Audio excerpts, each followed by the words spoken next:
Սիրելի հեռուստադիտողներ, ողջույն, ես քաղաքագետ Գեորգ Մելիքյանն եմ, սա Status Quo հերթական թողարկումն է, մենք հյուրընկալել ենք քաղաքական գիտությունների դոկտոր, ռազմական եւ անվտանգային հարցերի փորձագետ Հրաչ Արզումանյանին, պարոն Արզումանյան, ողջունում եմ ձեզ։ Պարոն Արզումանյան, անընդհատ մամուլում շատ էր խոսում վերջին ժամանակները այն մասին, որ Հայաստանը զինված ուժերում կերպափոխում է անում կամ բարեփոխում է անում։ Շատ են խոսում գնումների մասին, որ Հայաստանը սպառազինություն է գնում։ Վերջին ժամանակներ շատ քիչ են խոսում դրա մասին, կարծեք ամեն ինչ այսպես ալիքաձև է, ըստ մոդայի կամ ըստ տրենդի։ Հիմա տրենդային չի խոսել շատ անվտանգային հարցեր, որտեղ ոմանք համարում են, որ Հայաստանում կամ ընդհանրապես Հայաստանի շուրջ անվտանգային միջավայրը մեղմվել է։ Արդյոք դուք համաձայն եք այդ ձևակերպման հետ։ Դե սկսենք վերջից մեղմելու մասին խոսել մի քիչ ոչ տրամաբանական է, երբ աշխարհում տարածաշրջանում անվտանգության միջավայրը ավելի վտանգավոր է ստացվել, հիմա տեղի ունեն process-ներ, որը շատ վտանգավոր են մեր տարածաշրջանում աշխարհում, այդ վիճակում խոսել, որ Հայաստանի վիճակը ավելի լավացել է, դա տրամաբանական չի։ Այդպես կուզեին երևի իշխանությունները, քաղաքական գործիչներ ձևակերպեն մոտեցումները իշխանությունը պահելու համար եւ այլ հարցերով, բայց աշխարհում եւ տարածաշրջանում եւ Հայաստանի շուրջ վիճակը ավելի լարվել է։ Ինչով է դա արտահայտում օրինակ։ Ես փորձեմ այսպես ասած փաստաբանություն անել, այսինքն ես իրականում կիսում եմ ձեր կարծիքը, բայց փորձենք վերլուծական մոտենալ, փորձենք տեսնել թե իսկ ինչն է դրա վրա։ Վերլուծական կողմը բավականին պարզ է եւ հստակ հասկանալի, այնինչ տեղի ունեցել Սիրիայում, Սիրիան կիսված է։ Սիրիան կիսվել է Իսրայելի, Թուրքիայի, Միացյալ Նահանգների մի քիչ կողմից, այդ երկիրը որպես կերտիր, փաստորեն կրասեր չկա այսօր այնտեղ լրի ուրիշ մոտեցում է եւ Մերձավոր Արևելքի ընդհանուր վիճակը ավելի բարդացել է։ Եթե վերջի տարիները Բաշար Ասադին ստեղծել է, որ ինքը հետը կայուն վիճակ ունի, Սիրիան կամաց մտնում է նորից միջազգային ասպարեզ, ընդունում է արաբական երկրների կողմից, հիմա ամեն ինչ պայթել է եւ պայթել են խայտարակ վիճակով, որը մեզ համար, հայերի համար խիստ վտանգավոր է։ Մենք տեսել ենք ոնց է կարելի անցնել սահմանները, ոնց կարելի է թուրքական գլխավոր շտաբի կողմից ձևավորված ռազմական օպերացիան, իրեգուլար ռազմական ահաբեկչական խմբերի կողմից ձեռքերով նպատակ է դնում երկրի կազմալուծումը եւ կազմալուծվում է երկիրը։ Եվ որտեղ սեկտորներ են ձևավորվում։ Այսինքն մտածում եք, որ մենք էլ նույն սպառնալիքների տակ կարող ենք լինել։ Իհարկե մենք Մերձավոր Արևելքի մասն ենք։ Իհարկե մենք ունենք Թուրքիան որպես սահմանի կանգնած պետություն։ Իհարկե Թուրքիան նույն վիճակը, նույն մոտեցումը մենք տեսել ենք 2020 թվականի լայնածավալ ռազմական գործողությունների ժամանակ, երկրորդ Արցախի արշավի ժամանակ, եւ Արցախի պաշտպանության բանակի հիմնական խոցող ուժերից մեկը եղել են տերորիստական խմբակները, որը Թուրքիան է տեղափոխել։ Բայց Հայաստանը հետամուտ չեղավ։ Ոնց չեղավ, որպես մսաղաղաց, որպես ուժ իրանք օգտագործվել են եւ բավականին։ Չէ, Հայաստանը, այսպես ասած, ոչ դիմեց դատարաններ, ոչ բողոքներ կացել։ Այդ մենք անցնում ենք ուրիշ խնդիրների, Գեորգ, հիմա կանգնում ենք, հանրամետ դուք հիշում եք, հետո կա հասել։ Պարզ է, ինչ տեղի ունեցավ Սիրիայի տարածքում եւ մի երկիր, որը ճանաչված է եւ այլը, կիսվեց։ Ոչ մի սահման, որպես ոչ մի միջազգային օրենքներ, ոչ մի բան չի բաղում եւ հետո տեղի ունեցավ ալավիտների ցեղասպանությունը շարունակվեց, որ բարբարոսական սկսեցին ոչնչացնել ելնելով լրիվ ուրիշ մոտեցումներից։ Հետո դրանից հետո երբ Իսրայելը, Թուրքիան եւ Միացյալ Նահանգները, կարելի ասել Միացյալ Նահանգները կիսեցին առաջ-ճակետների Սիրիան, հիմնական թիրախը մնացել է Իրանը։ Եվ նման մոտեցումը հրապարակորեն հայտարարում է Իսրայելը, Միացյալ Նահանգները փորձում են դիվանագիտական ոլորտում լուծել խնդիրները, բայց Իսրայելին պետք է պատերազմ։ Լավ, եկեք վերադառնանք մեր Դրա համար այդ վիճակում, երբ դու տեսնում ես, որ Իրանը կարող է այսօր վաղը խոցեն, այսինքն տարածաշրջանը ամբողջությամբ եռում է, բայց Փաշինյանը ասում է, որ այսօր Ադրբեջանը չունի լեգիտիմ, ես բառացի չեմ իհարկե մեջ բերում, բայց միտքը այն է, որ հարձակվելու որևէ պատճառ չունի Ադրբեջանը։ Ադրբեջանի պատճառ պետք չի։ Ադրբեջանը ունի նպատակ, Ադրբեջանի պետք չի պատճառ, պետք է հասկանալ, որ միջավայրը փոխվել է։ Այն միջավայրում, որը ձևավորվել է անվտանգության միջավայրում, հետարքիր են նպատակները եւ շահերը։ Պատճառները ոչ մեկին չեն հետարկում, պատճառները հորինվում են։ Ադրբեջանը հորինում է, ասում է Հայաստանի ռազմական ուժերը կրակում է մեզ վրա եւ Ադրբեջանը պատրաստելով ուրիշ գործողությունների ռմբակոծություն չի ուղղացում կրակում է մեր հայկական գյուղերի վրա։ Հայաստանը շատ փաստաթղթերում շատ նաև խոսույթներում դիտվում է որպես օկուպանտ։ Հայաստանը որևէ ձևով դրան չի արձագանքում։ Արդյոք այս խոսույթը կարող է նաև, ինչպես դուք եք ասում, բերվի եւ հարմարեցվի նույն հարձակման տրամաբանության Դե խոսույթը վաղուց է ձևավորել, դուք գիտնական եք նույն ձևի գիտեք, եք Մինսկի խմբի օրերից ձևավորված 20-յակ տարիների ընթացքում ձևավորված խոսույթ է եւ քաղաքականություն է, ոչ թե խոսույթ, որի հայկական կողմը չէր դուրս գալիս դրատակից, եւ պետք է հարցեր տալ Լևոն Տեր-Պետրոսյանի, Ռոբերտ Քոչարյանի, Սերժ Սարգսյանի, հիմա Նիկոլ Փաշինյանի, ինչու մերոնք ընդունում են, ինչու Հայաստանի իշխանությունները ընդունում են նման դրսևորում։ Իսկ ինչու են ընդունում, պարոն Ալիև։ Չեմ գիտեմ, ես որտեղ իշխանություն Ինչու է ստացվել, որ աշխարհում բոլորը եւ նաեւ մարդիկ կյանքում ագրեսիվ են, այսինքն էգոիստ են, փորձում են իրենց առաջ տանել, փորձում են նույնիսկ իրենց սուտը որպես ճիշտ ներկայացնել։ Հայաստանը իր ճիշտը սկսում է հարմարեցնել թշնամու, այսպես ասած, ճշմարտությանը կամ իրականությանը կամ նարատիվային։ Ինչու է այդ, ինչն է մեր մեջ այդպիսի սխալ կոդային, որ մենք այդպես ենք տարիներ շարունակ։ Սխալը, եթե մենք մոտենում եք ելնելով ազգային շահերից, Հայաստանի շահերից, նման գաղափարախոսությունից, նման շրջանակներից, բայց եթե մոտենում եք անձնական շահերից, իշխանությունը պաշտպանել, իշխանությունից ելնող հնարավորությունները պաշտպանելու այդ ժամանակ ամենից դառնում է նորմալ եւ հասկանալի։ Ռոբերտ Քոչարյանը լինելով Արցախի առաջին ընտրված նախագահ, չնստած 100 օր իր պաշտոնին տեղափոխվեց Ռուսաստանի համաձայնության կամ պարտադրության Հայաստան որպես վարչապետ, ելնելով իր անձնական շահերից, ոչ թե հայ արժանի կամ հայկական պետությունների շահերից։ Լևոն Տեր-Պետրոսյանը բերեց իրենից։ Լևոն Տեր-Պետրոսյանը բերեց, Ռոբերտ Քոչարյանը եկավ։ Դուք ասեցիք Տեր-Պետրոսյանից սկսեցիք 96 թվականից ընտրություններից խախտելուց հետո Լևոն Տեր-Պետրոսյանը իշխանությունը պայելու համար հրավիրեց Քոչարյանին, Քոչարյանը Ռուսաստանի հետ համաձայնացված եկավ եւ այդ ամենը տեղի ունենում ոչ թե ազգային շահերից, բայց զուտ քաղաքական անձնական շահերից։ Այս ցավոք սրտի հետսովետական Հայաստանում իշխում էր ոչ թե ազգային շահը, ոչ թե պետական շահը, բայց անձնական շահը։ Ձևավորվել է օլիգարխիկ համակարգ, որտեղ անձնական շահը ազգի հարստությունը կուտակել իր ձեռքերում, բերեց նրան, որ Հայաստանի ազգային հարստությունը մի քանի 100 ընտանիքի ձեռքում է կուտակված այսօր։ Եվ այսօր չգիտեմ, դուք չգիտեք դրա ցանոները։ Հայաստանում ընդունված չի նման ինֆորմացիան հանել եւ հասարակության հասցնել, ով է տիրում տնտեսական ոլորտում Հայաստանում։ Չկա այդ ինֆորմացիան, ոչ մեկը չի համարձակվում դրա մասին խոսել։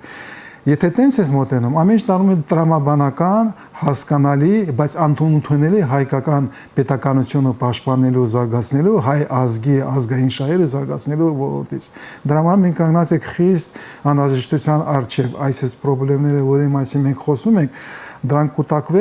կուտակվելով 30 տարվա հետ սովետական Հայաստանի պատմության ընթացքում եւ հիմա մենք կանգնած եք որակյալ փոփոխությունների առջև։ Մենք արդեն հնարավորություն չունենք մարտավարական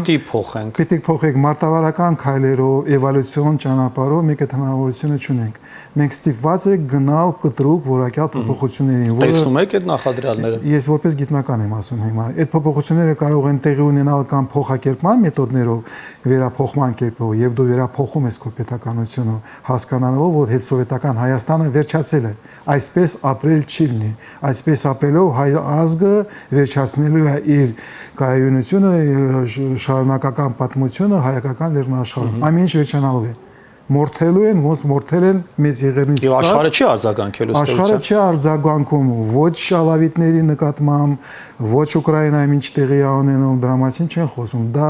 ոչ մեկին չի հետաքրքրում։ Ներեցեք։ Եվ որովհետև համակարգն է այդպես, համակարգն է այդպես, նպատակը եւ շահերը միամիտ եղել, մտածելով, որ աշխարհը ունի այդպես լավի, վատի կողմերի պաշտպանություն, չգիտեմ, կարդարություն, որ կան պետություններ, որոնց եթե դու պատմես, որ դու մեղավոր չես, այլ քեզ անմեղ տեղը վնասել են կգան, քեզ կօգնեն, քրիստոնեական համերաշխություն, հիշում եք, այսինքն այդ բոլոր բաները։ Այդ ամենը 80 տարի եղել է երկրորդ համաշխարհային պատերազմից հետո ձևավորված աշխարհակարգում, նման մոտեցումներ, սկզբունքներ, միջազգային օրենք եւ այլ, որի դուք եք մասնագետ, ես գիտեմ, ինձ համար ավելի լավ կլինի ոչ մեծ պետությունների համար նման աշխարհ ընդունել, բայց այդ աշխարհը վերջացել է։ Չկա, այո։ Մենք ապրում ենք մի աշխարհում, որ ինձ համար շոկային վիճակում եմ, ճակետներում կամ առաջ ճակետ, եւ Միացյալ Նահանգները լինելով դեմոկրատիայի, ժողովրդավարականության, բաստիոնը, օրենքի գերակաշռման մոտեցումը հիմա հայտարարում է, որ ինք ուզում է Գրենլանդիան վերցնել, որ Կանադան կարող է վերցնել, որ ճիշտ կնի Ղրիմը ճանաչել Ռուսաստանի մաս, որովհետեւ ինքը մտել է Ղրիմ, վերցրել է, դե արդեն ինչ ասեք, միջազգային օրենսդրական Մենք այդպես եք, այստեղ եք ապրում։ Եվ այստեղ մտածել, որ դու խաղաղության մեջ ես, որ սպառնալիքներ չկա, դա կա միամիտություն է, բայց ես չիրավունք չունեմ միամիտության մասին խոսել, որ արդիական իշխանությունները արդեն 7 տարի իշխանության մեջ են։ Հիմա մենք խոսենք սպառնալիքների փոխակերպման մասին, որոնք հիմա դու կառնած ես փոխակերպման առաջ։ Երկու հարց ունեմ, պարոն Արզումանյան, որոնք կուզեի ձեզ տալ, կարող եք շատ կարճ պատասխանել, հետաքրքիր ձեր մասնագիտական կարծիքը։ Առաջինը վերաբերում է Մինսկի խմբի համանախագահության ձևաչափի, այսպես ասած, վերացմանը։ Արդյոք դա լավ թե սխալ գործընթաց է եւ սխալ։ Եվ երկրորդը վերաբերում է այսպես կոչված խաղաղության համաձայնագրին, պայմանագրին, արդեն չգիտենք ինչպես է անունը, այսպես ասած, համաձայնեցրած կետերին, դա ըստ ձեզ չգիտենք ամբողջական տեքստը, բայց ասում են, որ մենք բոլոր կետերին էլ ըստ էության ծանոթացնենք։ Արդյոք դա բխում է Հայաստանի շահերից, եթե ստորագրվում է։ Եվ ոչ չի բխում եւ արդյոք Հայաստանը եւ Ադրբեջանը կստորագրեն փաստաթուղթը։ Ոչ, ինքուսն է ոչ, որովհետեւ խաղաղության պայմանագրի հասկացողությունը չկա, Ադրբեջանի խաղաղություն պետք չէ։ Ադրբեջանը եւ մեջքի կանգնած Ռուսաստանը եւ Թուրքիան աշխատում են միջազգային ասպարեզում ռազմական ուժով, բռնության ճանապարհով եւ արդյունավետ են աշխատում։ Լեգիտիմացիան չի լինի այդ փաստաթուղթի։ Լեգիտիմացիան հիմա լեգիտիմացիան ոչ մեկին չի հետարկում, Ռոբերտ։ Գևորգ, ներեցեք։ Ոչ մեկին չի հետարկում։ Իսրայելը մտել է Սիրիայի տարածքը, Իսրայելը մտել է Լիբանի տարածքը, Թուրքիան մտել է Սիրիա, ում է հետարկում։ Ռուսաստանը մտել է Ղրիմ, ում է հետարկում։ Ռուսաստանը հայտարարում է, որ Ղազախստանում խնդիրներ ունենք, եւ Ղազախստանը փորձում է խոսել նրա մասին, որ կա պետության սահմանների փոխելությունը եւ այլ, Ռուսաստանը հայտարարում է, դե ոչ, այդպես բան չկա, մենք հնարավորություն Լավրովն է ասում, կարող եք մտնել եւ վերցնել փրկելով եւ այլ։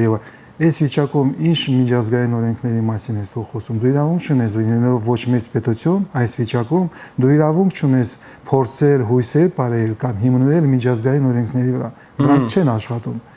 Եվ դրա համար Ադրբեջանը հասնում է նպատակներին բոլոր մեթոդներով, այդ բոլոր մեթոդները ռազմականացված են։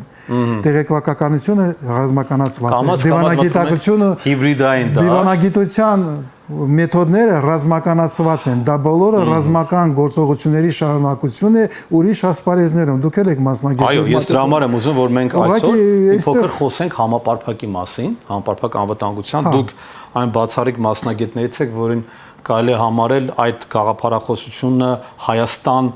բերելու հարմարակերպելու Հայաստանի եւ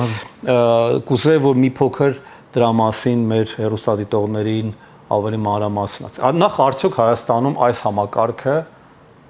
գործում է։ Դա միայն կոնցեպտուալ է դեռևս։ Միայն կոնցեպտուալ է, մեծպես փոփոխություններ է պետք, որտեղ այդ փոփոխությունները որակյալ փոփոխություն է։ Համապարփակ մոտեցումը ելնում է նրանից եւ ֆիլոսոֆիան եւ մոտեցումը ելնում է նրանից, որտեղ դու ոչ մեծ պետություն ես, ոչ մեծ պետություն ես եւ կանգնած ես տարածաշրջանային ուժային կենտրոնների սպառնալիքի, ռազմական սպառնալիքի առջեւ, դու կարող ես պատասխան պատրաստել չզուգացնել նման հարձակումը միայն ողջ ազգի, ողջ ժողովրդի ներուժի հավաքման։ Միայն ռազմական ուժերը, միայն պետությունը չի կարող լուծել այդ խնդիրը։ Միայն Հայաստանի Հանրապետությունը այդ խնդիրը լուծել չի կարող, պետապարատը։ Միայն ռազմական ուժերը այդ խնդիրը լուծել չեն կարող։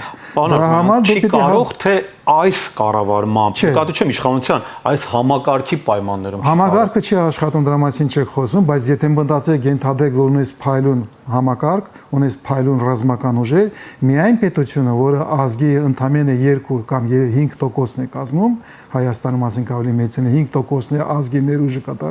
կայացնում, միայն 5%-ը չեն կարող 80 միլիոնանոց Թուրքիային չզուգացնել։ Դու պարտավոր ես հավաքել ողջ հայության ներուժը։ Եվ համապարփակ մոտեցումը դրա մասին է ֆիլոսոֆիան, որ դու նման սպառնալիքներին, գոյաբանական սպառնալիքի դիմադրելու համար պետք է հավաքես ողջ ազգի ներուժը։ եւ համապարփակը ուղղակի բացատրում է կոնցեպտը ոնց է հավաքում, ոնց է դա անում, չստացնելով միլիտարիզացված հասարակություն, որտեղ դու գնում ես միլիտարիզացիա եւ բոլորը հակացած ռազմական, դու արդեն պարտվում ես։ Դու երկար ժամանակ բայց Իսրայելը օրինակ միլիտարիզացված է։ Իսրայելը միլիտարիզացված չէ, դա Իսրայելում կա պայեստազոր եւ այլն, բայց հասարակությունը միլիտարիզացված չէ։ Հասարակության բոլոր անդամները համարյա զենք են կրում։ Կարող են զենք կրել, զենք են կրում, բայց սովորական կյանքում խաղաղ ժամանակներում բոլորը միլիտարիզացված չեն։ Կան ավելի վատ վիճակներ, եւ դու կառուցում ես միլիտարիզացված տնտեսություն, միլիտարիզացված հասարակություն, որտեղ պատերազմը դառնում է քեզ համար նպատակ, բացարձակ նպատակ, որին հասնում ես, Հայաստանին դա պետք չի։ Մենք պիտի կառուցենք երկիր, որը պատրաստ է իրան պաշտպանել, ամեն մեկը գիտի իր տեղը պատերազմի ճգնաժամի ժամանակ, բայց դա չի նշանակում, որ բոլորը հակերեն ռազմազգեստ եւ գնում են ճակատ, ռազմաճակատ։ Պետք է տարբերել, որովհետեւ եթե այս ճանապարհով ես գնում, ոչ մի տնտեսություն, ոչ մի հասարակություն, պետություն երկարաժամկետ չի կարողանա ռազմական ոլորտի վրա ռեսուրսի խնդիրը եւ ուղղակի համաշխարհային փորձը ցույց է տալիս, որ դա շատ վատ է վիճակում։ Դուք երկար ժամանակ է աշխատում եք այդ կոնցեպտի վրա, պարոն Արզումանյան։ Ես գիտեմ, որ նաև պետական օղակների հետ եղել է համագործակցություն, սա անխուսափելի է լավ իմաստով, քանի որ մենք չենք կարող ուղղակի շրջանցել պետական համակարգը, որովհետև ուզենք չուզենք պետության հետ է կոորդինացում ամեն ինչ։ Ես կուզեի հասկանալ, արդյոք պետական օղակներում առանց անուններ կամ օղակները նշելու մասնավոր առումով կա այդ ընկալումը, որ Հայաստանը պիտի փոխի ինչ-որ մի բան, թե այդ նախկին հին պարադիգման շարունակվում է։ Իհարկե կան վերջերս եղավ այդ 24 թվականի դեկտեմբերին կերպափոխման հայեցակարգ էր մշակված եւ ներկայացվեց հանրության դատին, այդտեղ որոշակի իհարկե շատ հարցեր կան, բայց ինչեւ է, արեցին, ինչ-որ բան արեցին։ Անվտանգության խորհուրդն է պատրաստել որոշակի փաստաթուղթ, Պաշտպանության նախարարությունը նորից կարծեք աշխատում է համապարփակ անվտանգային համակարգի ինչ-որ էլի մշակման վրա, բայց տպավորությունը որ դա ավելի շատ ուղղակի մոդայիկ բան է, ոչ թե ընկալման, փոփոխման, թե միգուցե ինձ մոտ է այդպիսի տպավորություն, ձեր տպավորությունը որն է։ Կարելի ասել այստեղ 2025 թվականին ինչ որ փոփոխություններ են տեղի ունենում եւ այդ փոփոխությունները կախված են ոչ թե Հայաստանի ներքում զարգացման ճանապարհների process-ների վրա, որտեղ ճիշտ է ասում անվտանգության խորհուրդը տեսլականը ընդունել է փոխակերպման ռազմական ուժերի փոխակերպման մեջ համապարփակի մասին խոսում է, բայց դրանք մնում են լոկ խոսքեր, որովհետեւ բոլորը հայկական իշխանությունը եւ պետությունը, պետական ապարատը բնազդով զգում է, որ եթե գնում ես համապարփակ ճանապարհով, դա պարտադրում է որակյալ փոփոխություններ։ Դու իրոք պիտի գնաս փոխակերպումից, դու պիտի փոխես այն ոճը, այն մշակույթը, որի վրա դու կառուցել ես այդ սովետական Հայաստան։ Մատրիցան պիտի փոխվի։ Մատրիցան պիտի փոխվի եւ մատրիցան ինձ համար փառքաստու, իրանց համար վտանգավոր է, դառնում է ժողովրդավարական։ Համապարփակը հնարավոր է, եթե դու ժողովրդավարական պետություն ես, հասարակություն ես, որտեղ հասարակությունը, պետությունը, իշխանությունը իրար վստահում են, իրար հետ համաձայնության են գալիս, իրար մեջ բախշում են աշխատանքը, ոնց են իրանք միասին պաշտպանում Հայաստանը։ Դա պարտադրում է լրիվ ուրիշ մոտեցում։ Այսօրվա հետսովետական Հայաստանը Սերժ Սարգսյանի համանadrությունը արդեն դարձել է փայլուն մոտեցումը, կառուցված է լրիվ ուրիշ մոտեցում։ Սերժ Սարգսյանի կոստյումը ինքը ավտորիտար է, որտեղ ողջ իշխանությունները կենտրոնացած են մի վարչապետի ձեռքին եւ իերարխիկ ավտորիտար կառուցումը լրիվ ուրիշ մոտեցում է։ Ավտորիտար համակարգի մեջ համապարփակ անհնար է։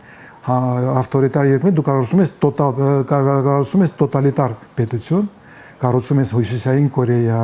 կառուցում ես նմանատիպ պետություններ, ոչ թե համապարփակ։ Եվ 2025 թվականին մի քիչ զարմանալի կթվա